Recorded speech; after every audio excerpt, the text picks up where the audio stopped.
This is Brian Betts. Well, you missed me for 2 weeks, I bet. I hope you missed me. I missed you. Wait. Yeah, I was gone for 2 weeks. You've been gone for 2 weeks? I was gone 2 weeks ago. I think this is like faith over breakfast. And then last week. Yeah, I was gone. Yeah. But you didn't miss me. Probably not. We missed you. We were a little worried. A little bit. A little bit. Not enough to call. But this is Faith Over Breakfast. We texted, you're a millennial. You don't answer your phone. Oh, I'm going to look at this. Did we text? No, you didn't. Neither of you texted me. Wait. Nobody can see this. This is Wait a second. This is I'm a pretty podcast. sure we did. I'm going to get outnumbered in the witness What's the point? category, What's the but I would point hope of that two proving passions would be something honest. visual right now on a podcast? It's not going to work. No, I just trust that you both would be honest after reading these messages to say, hey. Well, Brian does that. I'm going to go ahead and say this is Faith Over Breakfast at Exo Coffee. Yes, Are you back? Okay. Yes, I am. So I am the host, but it doesn't matter. What does matter that we have Pastor A.D. Littleton and Pastor Eric Deepen again. Thank goodness they're both here. And this is Faith Over Breakfast. We talk about faith. And we both have breakfast. And Eric doesn't have breakfast. Yes. Well, let's be honest. I get up early. I drive to the bagel shop. I sit and pray and eat my bagel and drink my first cup of coffee. Then I drive over here. I got a little of my sermon put together. So That's a great way to start your day. Yeah. I sleep longer now that we meet a little bit later, and then I come straight here. Right.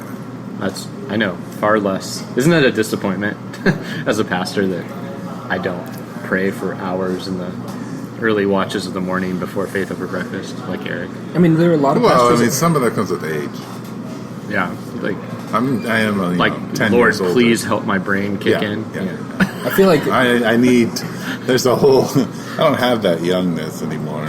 Look how bright he is. Is that how it works? Cheery. Me? No, Oh, Brian. I mean, he's. well, I've been up all night. I'm on my third wind, probably. Yeah. I went for a run this morning during work. They have us doing some training during work. But went for a run and did like 80 push-ups, 80 sit-ups, and 40 pull-ups. Oh, man. Don't touch them. Yeah. He didn't let me touch the guns. Yeah, because they're very small and they barely made it. I was far behind everyone else. 80 push-ups? No, the pull-ups are what gets me. Like, I can't.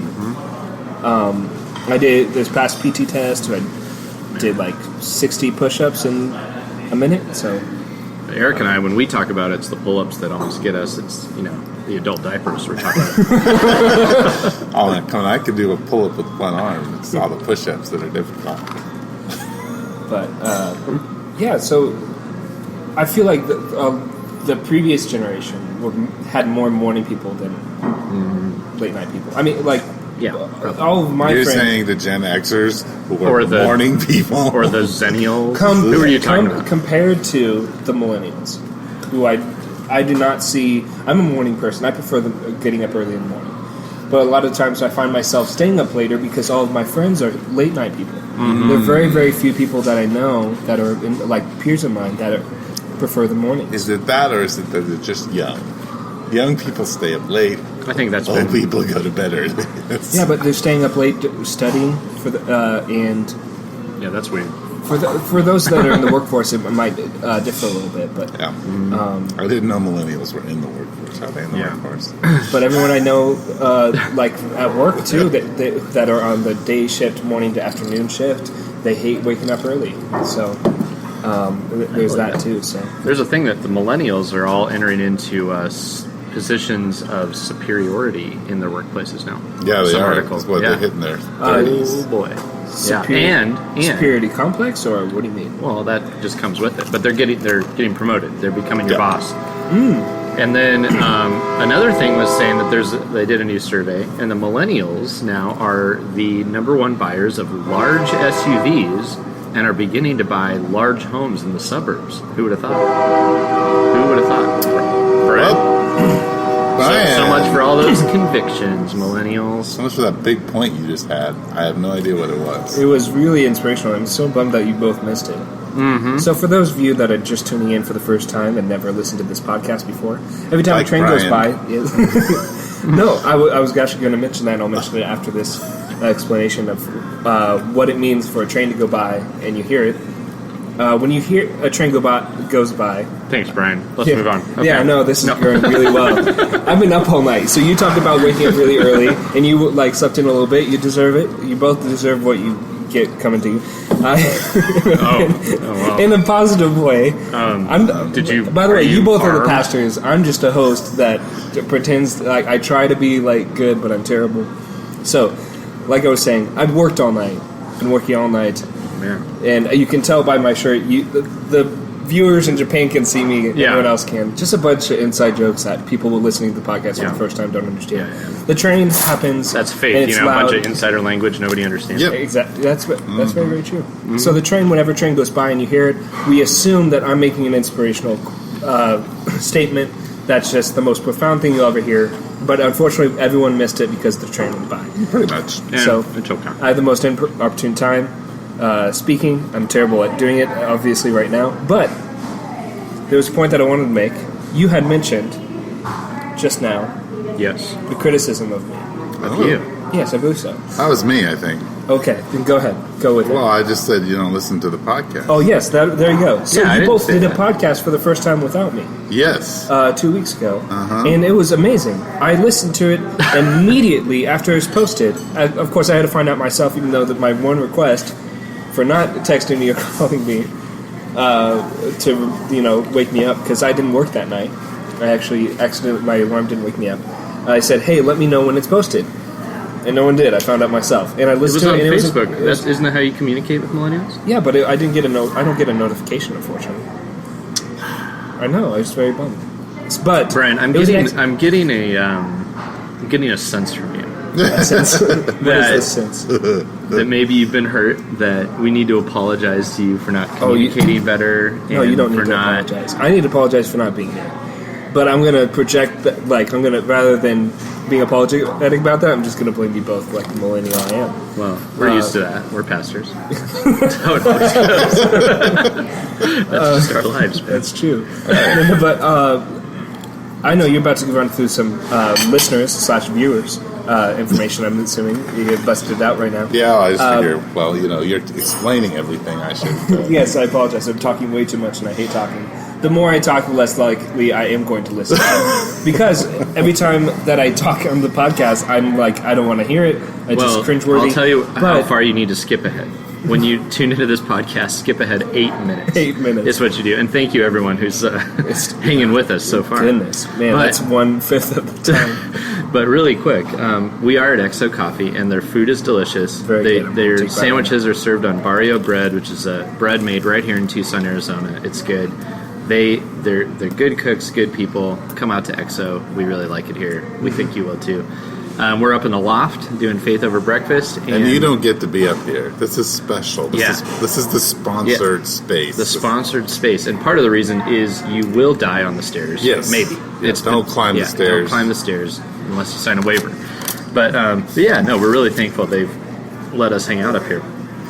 But really quick, just before we jump into a couple topics, Eric, our buddy here, and the Village, his church, are doing a conference on discipleship, and it's coming up. And if you're here in Tucson or in the world, in Japan, you are welcome to come out. So Eric, give us some details here. When is this? What is this? Why is this? Who is this? Oh, those are all good questions. I have no idea. So you just have to kind of figure it out, and then you can get to the conference. Yeah. It takes place on November 2nd through the 4th in Tucson at the Village building. If you go to thevillageconference2017.com, great, inventive title. 2017 is not spelled out. No, it's 2017.com. You can register. It's only $65. What? But there are scholarships even for that. So just register. We'll get you there. Send an email if you need help. That kind of thing. Okay. It's a conference that really actually is just giving people an opportunity to experience the Village. Yeah. For 2 days straight, 2.5 days straight. Because a lot of people say the only way you can truly understand what our community has to offer is you just kind of have to immerse yourself in it a little bit and experience it so you can begin to ask questions about it, because it's not stuff that you can just say, all right, here are the 4 steps to creating good disciples, now go home and do that. Right. So it's a conference based on discipleship and how you create a community that is organically discipling one another and seeing lives be transformed. So Yeah. that's kind of what we're doing. You went And- last year? No, this is the first time, right? First Village Conference. Yes, first Yeah. time we've ever done a conference. It's So- something that people have been asking us to do, think about doing. God's been kind of pushing on me to do. And Eric, and we're going to get into this, like Christian events that churches have, events that are specifically for Christians, are things that Eric does not like. So the irony now, folks, listen to the irony. A guy who doesn't like conferences, who we just talked about recently, was at a conference and had a miserable time experience leading at the conference. We talked about that. And that's what I was gonna bring up, probably yeah. made a vow to the Lord, I will never do this again. And then his parents said, you shouldn't do that. If you make a vow, you better better renounce investigate the vow. that and renounce that. So if you, Tucsonans, some of you know what we're talking about. Eric's parents are counselors here. That Eric is hosting a conference, so you know it's going to be Very different. the anti-conference. It's very much going to be the anti-conference. Yeah. So- and so You spoke at a conference before, though, Yes. that you went to. That I Yes, And listened he to. also spoke Yeah. at that conference. Yes. I think I was thinking about that. I think I spoke to students. What's the difference between? And I feel like we've actually gone through some of the differences before. But what are the differences between speaking at a church on a Sunday versus speaking at a conference? Well, I tend to. Are there differences? Well, I would, in my definition, there are. Eric and I have discovered lately in podcasts that we have different definitions of things like preaching. Maybe when I say preaching, I'm just kidding. We haven't discovered that one. But biblical theology, we were talking about and realized we have different definitions of this Yes. term. So, in my definition, when I think of like the speaking that I would do in the church, I'm thinking of it as preaching, and specifically preaching the word. So I'm taking the scripture and I am trying to open it up so that people can understand it and apply it to their lives. If I'm in a conference or something, that might be where I would be teaching, so I might unpack, just practical wisdom that I have or I would bring to the table, not necessarily trying to be perfectly faithful to a particular text of scripture. But I would maybe say, hey, from my understanding of the Bible, here's how I think we should do this, and here are the ways that we do it, or here's the way, let me teach you the way I do something, or Right. That's how I would think about it. How about you, Eric? Yeah, I mean, obviously, I agree with that. I think probably the difference for me is when you're preaching, speaking on a Sunday, you're talking about your community with whom you're shepherding. So that means the internal story. Whereas when you go to a conference, you have to assume some of the stories. You have to let the Holy Spirit tell you the stories. And yes, there's a little bit more instructional part of it. It's who you're speaking to changes the context of how you're speaking. I kind of probably have my foot in both worlds when I speak to my community. Sometimes it really is like I'm just a straight up teacher that Sunday evening, and it's very practical. And when I'm preaching, there's more of an exhortation built into it, and maybe a more following along the narrative of Scripture. So that would be I suspect that's probably the same for both of us. Yeah, I think I'm more inclined. Well, yeah, essentially, yeah. I would say that I would tend to do all those things within one Sunday, like bits and pieces, which is why, your buddy Rod says my sermons are too long. So that's Awesome. So that is the Village Conference, villageconference2017.com. Yes. $65. But there's 2.5 days. Yeah, 2.5 days. and there are scholarships available too. So you can go on the website to find out. Yeah. Not your typical conference. It's If not. you're thinking to yourself, as I am thinking every time I see that there's a conference coming, what I think is, why in the world would I want to go to another conference full of Christian leaders who all think they know something?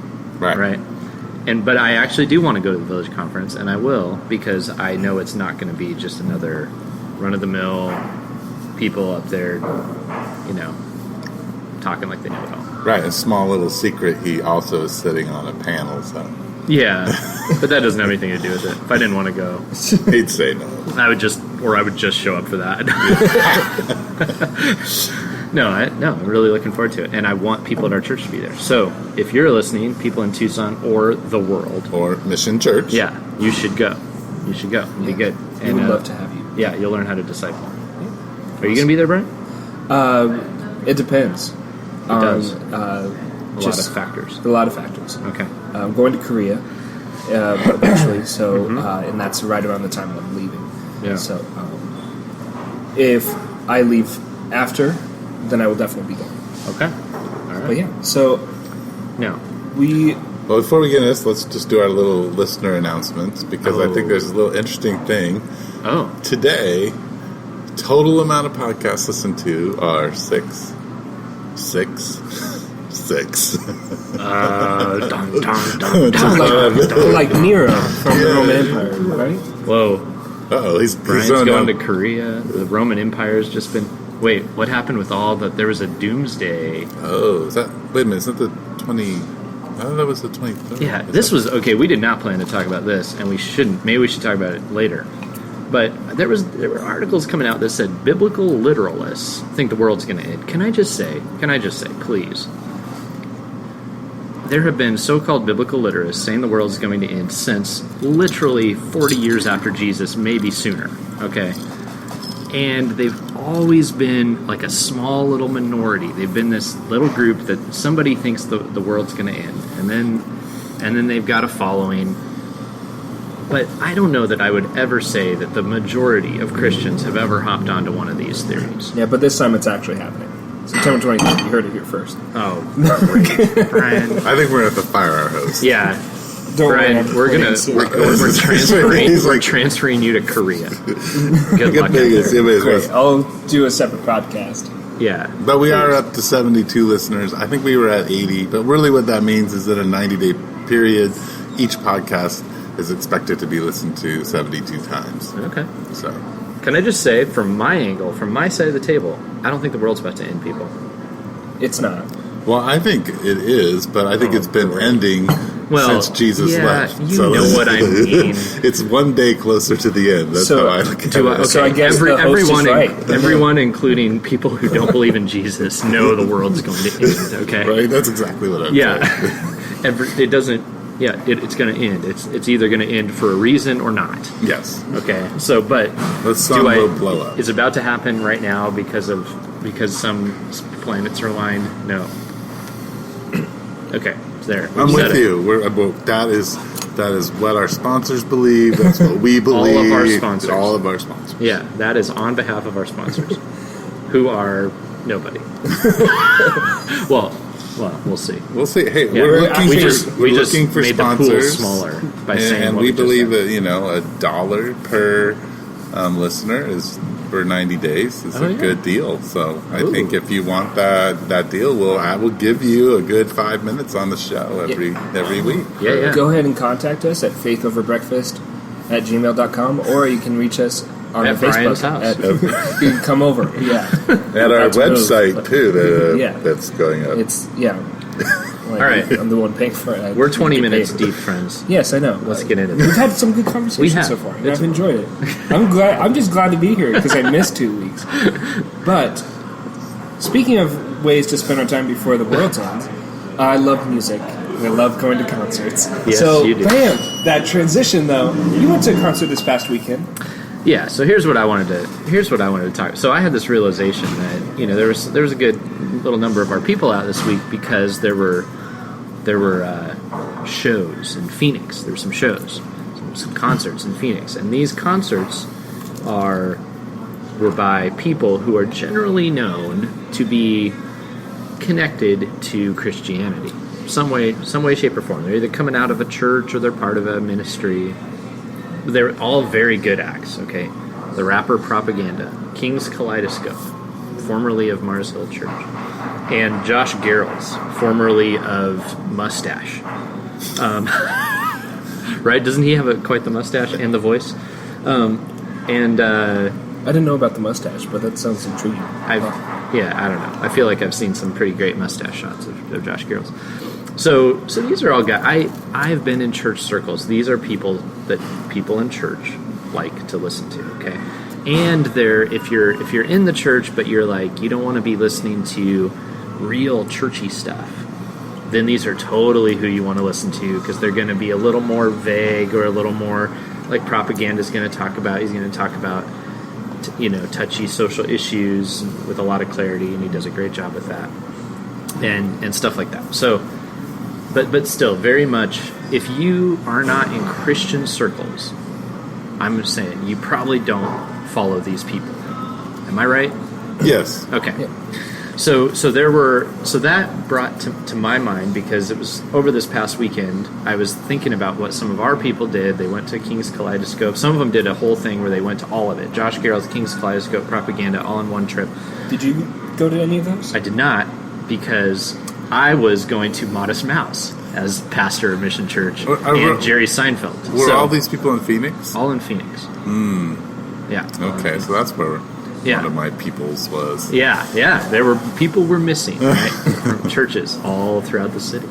So, but then it just kind of struck me. I kind of laughed at one point because I went, man. So I'm the pastor, so I'm supposed to be. I'm the Christian guy, but I'm drinking a beer with my buddy at Modest Mouse, and my friends are in Phoenix with Christians, right? And I'm like, you're so cool. Aren't I edgy? Yeah, you're edgy. But here's the thing: I wasn't trying to be. Just got invited to Modest Mouse by a friend, so I went. And Jerry Seinfeld, I just think is funny. So I wish I knew about Seinfeld, dude. You do.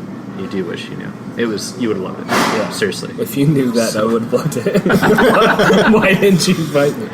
Because it was my birthday gift from my wife, so that probably wasn't the moment to invite. That's a pretty big setup to talk about secular and sacred. Isn't it? Yeah. Oh, yeah. I'm thinking so. Yeah, you are? Yeah. Is that what you want to get into? I want to get into. Let's just get into a sacred secular thing. It made me think about my life, because I was a guy who I had periods of time where I would do Christian stuff. And then there were periods of my life where I was like, I don't want to do just Christian stuff. I just want to go to things because they're good. And then, anyway, it's funny. At this point in my life, I virtually never listen to Christian music nor go to like Christian events, but I love church and I'm very involved in church. Mm-hmm. Anyway, made me just think about that and how you guys feel about those things, doing Christian things. As you know, why do we do that? Why do Christians do Christian things? I've done it. I've had whole periods of my life where I've done it. Have you done it, Eric? Did you ever have a period of your life where you were doing real Christian stuff? You mean going to Christian concerts and going to Christian conferences and going to youth camps? Well, maybe you just invested in just the Christian culture. I did all of that. Yeah.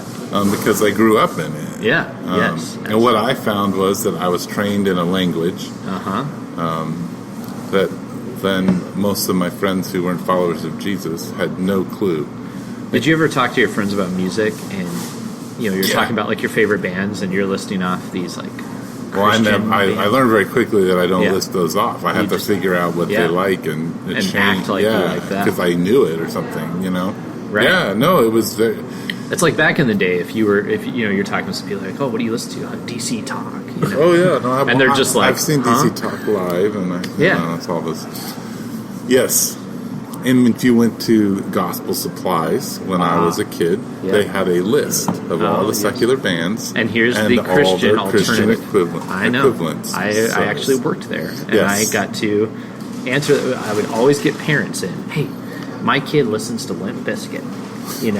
What can I do? Is there an alternative? And there was. There was one band, tailor-made to sound sort of like Limp Bizkit, just not as good, right?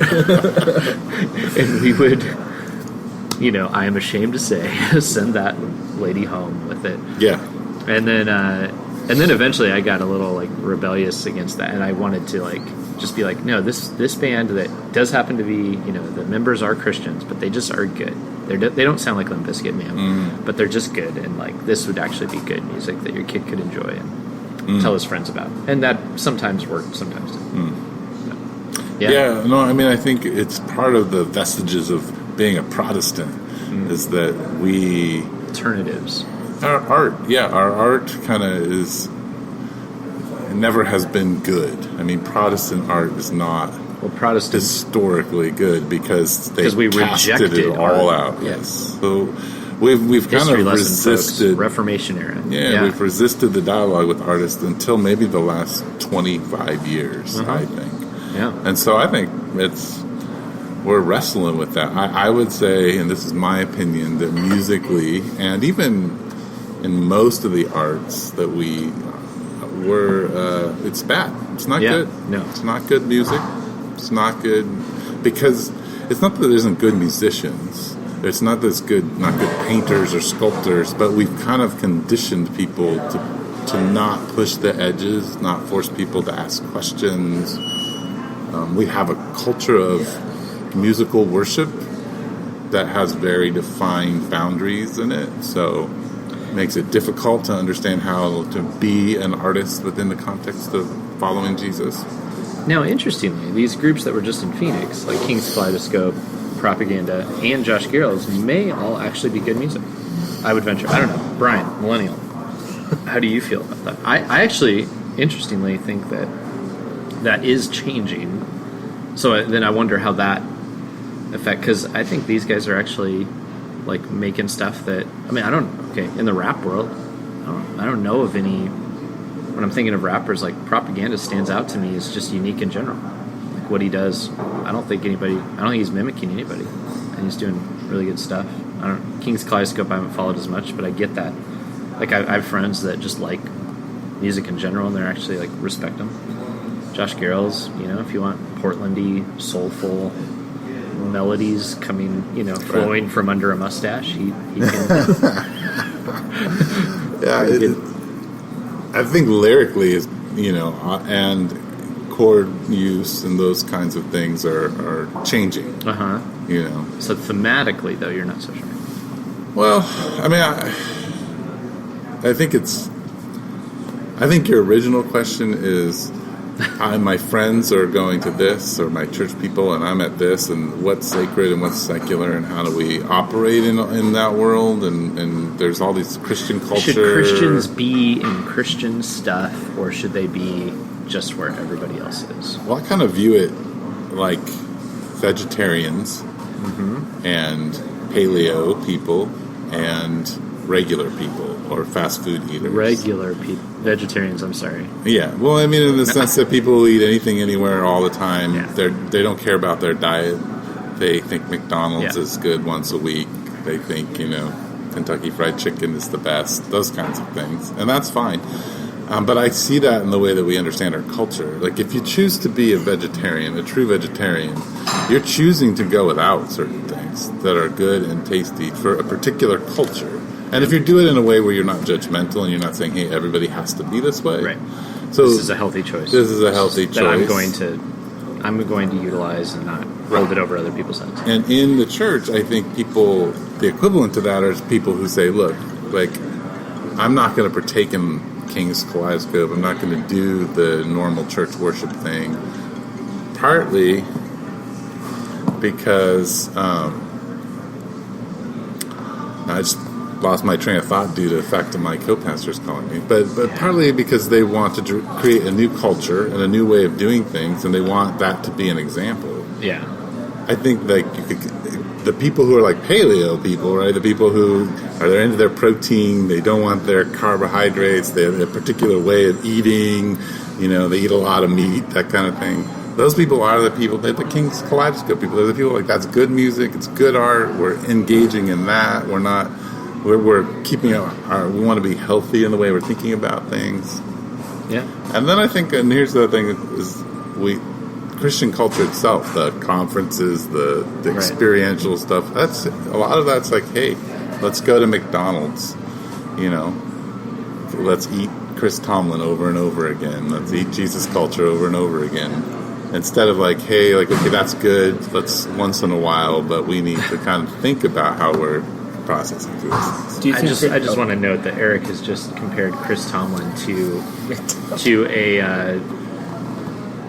I don't know, what's a quarter pounder with cheese. Yes, every time I walk by McDonald's and smell it, I want to go in there and eat. Every time I hear Chris Tomlin play, I want to go. You do? Yes, I have that. I feel the same kind of chemical wash I get when smelling French fries. Wow. It's the same deal. Wow. Okay. Would you say that Christian culture has done more harm or good for the gospel message? Yeah, so I think, where I'm actually at on some of that stuff these days, I look back on my life at certain points, and I see, like, when I was engaged in some of those, like, where it was like, I want to be at all the Christian events. I'm not actually saying, like, I'm not looking back at that and going, like, wow, what an idiot I was, and what a fool these people are today. That's not what I'm saying. I actually, at that time, for some reason, like, I just needed a lot of reinforcement. Like, it was... And, so that, I don't look back at that point in my life and think that's when I was strong. I look back and think I was weak. And I actually don't think it would have been good for me to be out at my favorite group's, concert at the time. I think that I would have just fully participated in everything, every thought, every impulse, as much as I would have loved. And I'm talking about, like, stuff that, just regular marketplace music and events that I think I would have gone out and I couldn't have, parsed out what can I participate in, what can I not. I just would have full-fledged, everything what they were doing. So that the sheltering that the Christian subculture provided was in a way something I needed, but it wasn't because I was strong, it was because I was weak. And I'm not saying I'm like not weak now. There were actually, I think, over the weekend, like there were a couple, Seinfeld jokes that made me laugh that I went, oh wait, what's that about? Like, most of it was just genuinely funny, but a couple things where I'm like, oh man, that's sort of like a degrading thing toward women. I just laughed at, that. But he also makes those jokes to kind of expose people versus meaning them necessarily. So there was that. But anyway, yeah, I look back and I see myself, but I kind of needed that. And then, like, when at the Modest Mouse show, I was looking around at people who were just wholesale, like, singing out the words, and a lot of intoxication. And, no, it's a worship experience. It really, people were hands in the air. There was one lady she was like doing this like summoning motion, like she was using her hands to like bring the music toward her. Yeah. And it was very interesting to watch because and the great thing about like Modest Mouse is that everything the guy is saying, like when he would talk in between songs is like utterly ridiculous and unintelligible. You're like, you're insane. This guy is, but we're, culturally just drinking whatever, like you're an amazing musician, whatever you say, like just fill me up. Yeah. And so I was able to see that and kind of look at that and go, wow, that's interesting. But then at the same time, enjoy they were multi-instrumentalists, amazing music, and just go like, wow, that's talent. And really enjoy it, but at the same time, not wholesale take part in every part of it. So that's where, but I don't think I was always there. So I don't think I should have been at shows like that at certain points in my life. Right. But, and even today, I would say, like, I would need to be careful. Right. Like, just, if I were just like, I don't know, knowing my own heart in those situations, like what is this? What am I worshiping? But I would view it as like God's good work in me that I can go to see Modest Mouse and not feel compromised. I just had a good time. Well, I think when you train disciples, and this is the thing I have trouble with in the Christian culture, even when you're talking about sheltering, is that we don't train people to think critically. No. So we don't train people to understand where the gospel is appearing in Modest Mouse and where the enemy is appearing, and how to have that dialogue with people and explain things to them. Yeah. A lot of times, and when we do say, hey, we're gonna we're going to do this, we're going to be missionaries in the world, and we're going to be able to dialogue with their art, a lot of times what we're saying is, oh, I just like this, and so I want to go to it and enjoy it, instead of saying, no, I need to fully know this so that I, like Paul on Mars Hill, can articulate where God is speaking in the context of the culture. Yep. And I also think the only way you can do that is being able to create your own culture that deals with pain and struggle and joy and grief. And here you're talking about the church. Yes. Yeah. So when the church can have a rich culture that's dialoguing with the world about grief, pain, and joy, and not protecting itself from it. Like, I think a lot of times Christian culture wants to protect itself from the big questions because we're afraid our kids will drift off or not understand or get confused. And so we got to nail their worldview down. We got to get them, on their talking points instead of actually helping them understand what pain is and how Jesus speaks to pain and how we can wrestle with that without always having all the answers. Yeah, because if you listen to Modest Mouse, you're going to hear a lot of pain and struggle. Right. And so you're right, though. There's a lot of people that I know who are just like, I'm sick of being sheltered. I want to be like a missionary. I don't know how many times I've heard younger people talk about they're going to be a missionary or on a mission out in the world or out as a recording artist, as some people I knew. And they went out, and what they did was they were not a missionary. They just partook of it. They proved to kind of be in the same boat. Right. And that's very different. And if that's where you're at, then that's where you're at. But don't call yourself a missionary until you're able to really parse it out, stand in the midst of it, and say, like, that is very true what you say, but you need this, and you must see this, and really have that dialogue with folks. I was thinking the same of.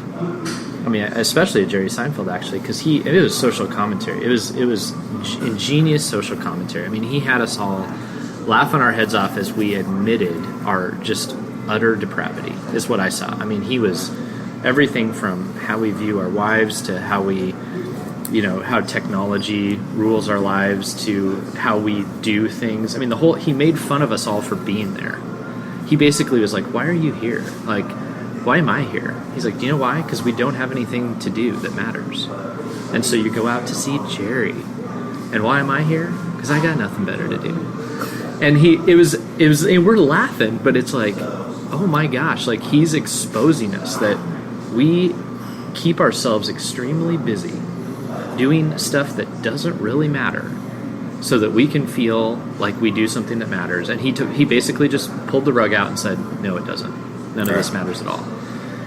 It was ingenious. He exposed it. I don't know of very many church services where I felt that exposed. But what he didn't offer, there was no solution. There was no hope. There was just nothing, And so there was actually no grief. No, so you weren't there to grieve that condition. That's a good point. And I think that's like, just laugh at it. Yeah. Just go, oh shoot, it's all me. It all amounts to nothing in the end. Right. Well, it's nihilism. I won't worry my life away. Yeah, it is, and that's where Modest Mouse is coming from, and that's and where does that lead? Oh man, that leads to just partake and eat, drink, and die. Right. Well, I think that's my problem. I think the Christian church, the Protestant, I think we do understand some level of joy and some level of hope when we communicate things, but we never grieve. Mm-hmm. And the death of Jesus, it says we're healed by his wounds, not we're healed by some pleasant thing that happened 2,000 years ago. It's his wounds. That's grief. Yeah. Like there's a sadness. Like when I sin and have sinned, there's a death in me. I died. And Jesus had to die to save me. And so I need to be able to grieve with people in our death, because then the resurrection means everything.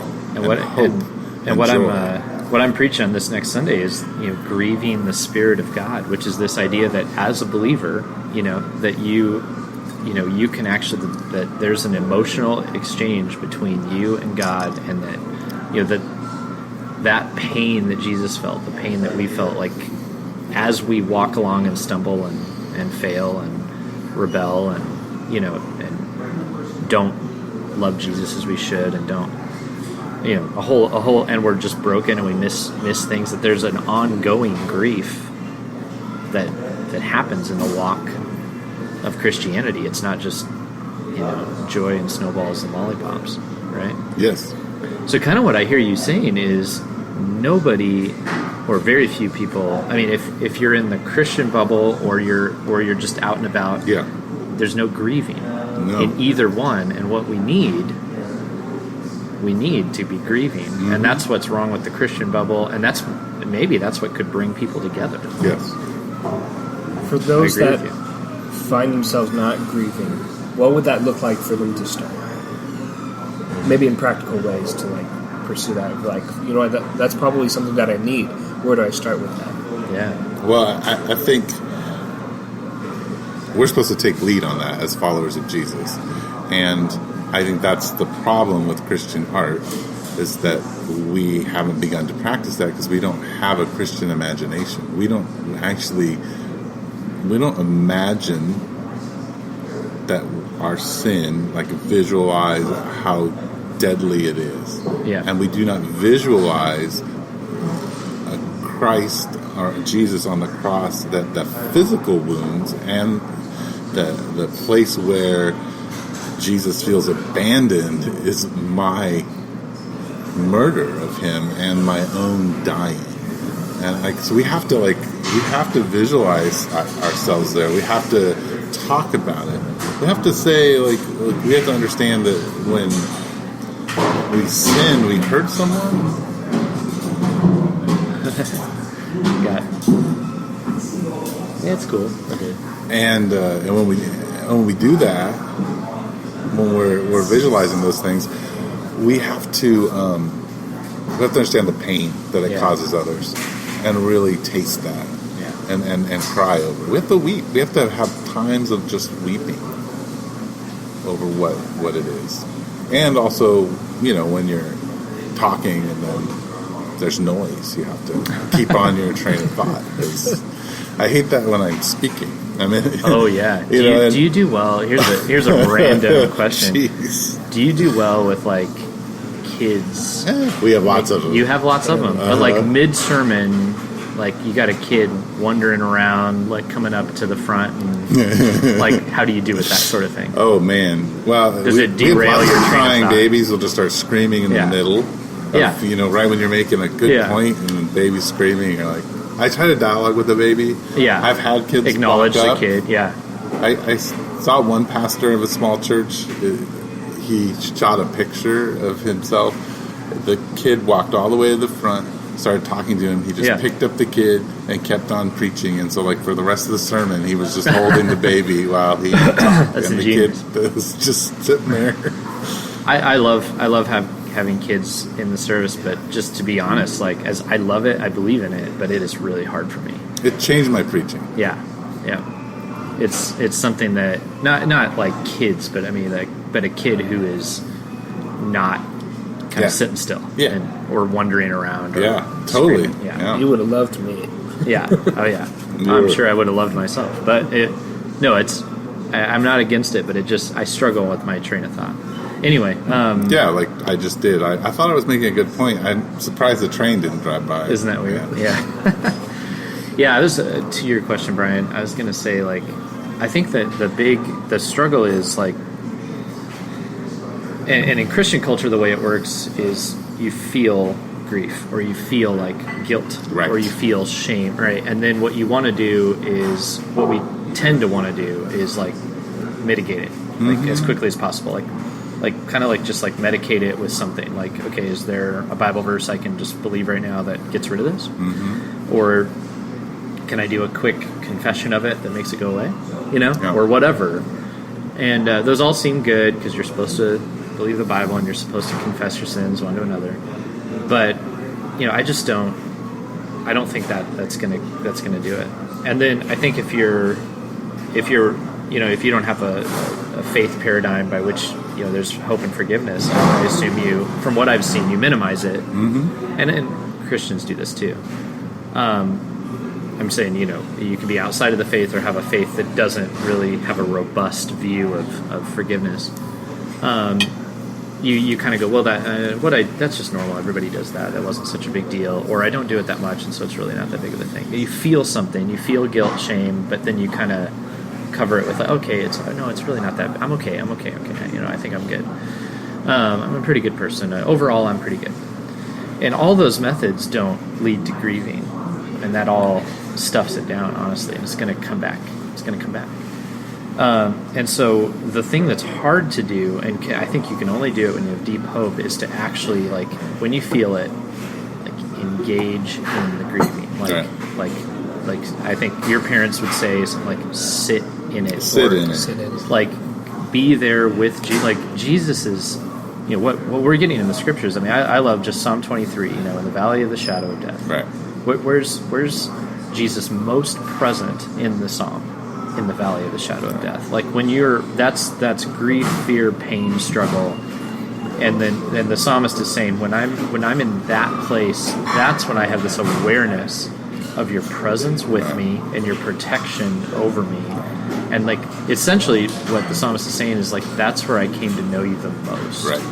And there's this idea of, like, a journey, like a valley of the shadow. I mean, that's not just a quick moment. Right. That's like a journey with Jesus. So, what we have to do is kind of renounce that gut instinct, just like cover it up and mitigate it, make it go away, and actually spend time there with God. And if you don't, if God, if you don't see that hope in God, if you don't see that you can be forgiven if it's your fault, or that there's hope and protection when it's not your fault, then that's a terrifying thing to do. Yeah. Well, I think, like, just go on with what you're saying, like, move a few Psalms later in Psalm 32, where he's talking about the weight of his sin and the weight of his iniquity on him. Yeah. Until there's that confession. Yeah. And it's really a movement from pride to humility. Like, and I think that's why it's hard for us to grieve, because you have to be humbled to grieve. Right. You can't be proud. Yeah. Yeah. And I think that's... Oh, yeah. Absolutely. And a lot of that has to do with the fact that we talk in our culture a lot about forgiving ourselves. But humans can't forgive themselves because they didn't create themselves. And they didn't sin against themselves. Yes. Well, yeah, primarily. They're not primarily sinning against themselves. It's God and others. So. Right. And so we took the mirror, and instead of looking at Jesus or looking at God and bearing his image, we're looking at ourselves and trying to bear our own image, and we're looking at ourselves saying, I forgive you. But all we see is this horrible, ugly person in the mirror. You can't forgive yourself. You have to have God's forgiveness, which requires humility, because you say, I sinned against you. And David figures that out. It's like, I sinned alone against you. Not like, my iniquity is against you. Yeah. And you alone. And that's how we grieve, I think. Yeah. Yeah. And you might return to that grief over and over. Yeah. And we're terrified of it. But actually, like, doing that is where healing happens. Like, doing that is where we get to know Jesus. Doing that is where he applies his work on the cross, his healing to us most deeply, is in our grieving the state of the world, which is because of sin. Sorry, Brian. Is there something you're going to say? Or I was, or grieving the truth about ourselves. It must be your turn. Yep. Well, I want to say that I know, losing our train of thought, the point that you did make earlier was, like, I know that you were concerned that you lost the train of thought. I thought it was a great point. In response to my question and yours as well. Do you have your own personal ways of processing grief?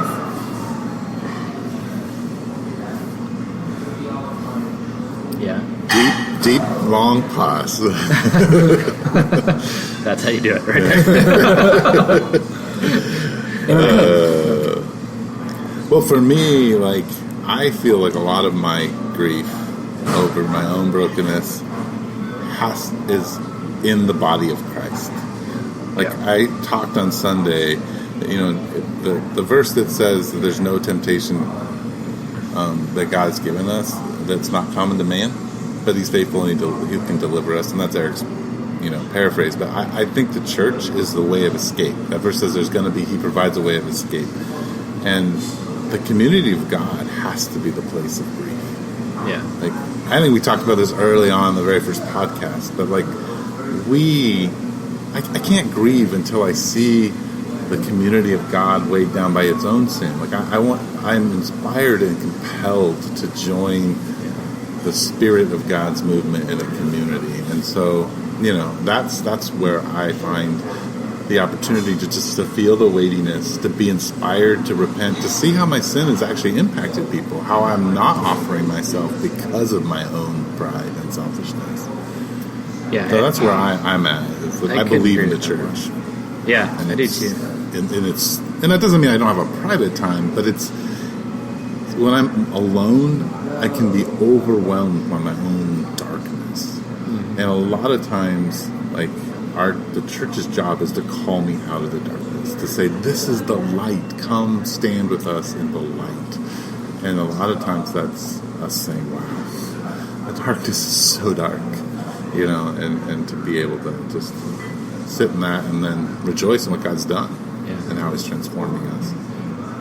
Yeah, I agree that it can't happen outside the church. And there's so, I don't know, it's a weird time. I mean, I think younger, older people are not going to church because you can just listen to Christian stuff, speaking of doing Christian stuff, but you can, my own parents they go to church on television, and I've told them, I said, that's not church. You guys need people in your lives, and they talk about how lonely they are, right? And I just think they're missing that the element of deep community, and then I know a lot of younger people too. I mean, you can just podcast church all day long. But yeah, within the church, hearing other people's stories has been so huge for me to like understand my own. And then when you're sharing your story with other people, like who you've built, there's trust and there's a common faith. That just the mutual give and take of that, like, here's who I am, here's the truth about me. It's just like nothing else. I mean, you just can't. You don't find that by yourself. No podcast will ever give it to you. It's got to be life on life, depth of knowing, depth of friendship, depth of trust, to where you can. I love that there, as pastor, and there was recently right before a counseling session, somebody in our church, really invited me to repent of something, basically, that, so here I am, I'm the pastor, I'm here to help, but then I'm being helped, and it's like, that's the only way. It's like we're ministers to one another, like back and forth all the time, and you can't do that with me unless you know me. Right. And that's the same with everybody else in the church. So I think that's huge, and some of it happens alone. I think you have those feelings within yourself, but then you don't just deal with it. I think you bring it out. That's like walking in the light. Doesn't mean I'm being real righteous. Walking in the light is like I'm exposed. The truth's exposed, and then God can heal me. Yeah. Nice. Well, thank you. Mm-hmm. I really appreciate it. That's a great conversation. I really appreciate you both sitting down with me again, as we try to do every week. We missed 2 weeks, but it's really nice being back. So I want to add, before we close it out, that I feel like not only hearing it word of mouth, but also experiencing both of your churches, that I feel like they're both great places to experience joy and grief and everything. I feel like the church needs to be in the community. So, I thank you so much for sitting with me. That was Pastor Andy Littleton from Mission Church, Pastor Eric Siepen from the Village Church. This is Faith Over Breakfast at Episode Coffee. Have a wonderful day.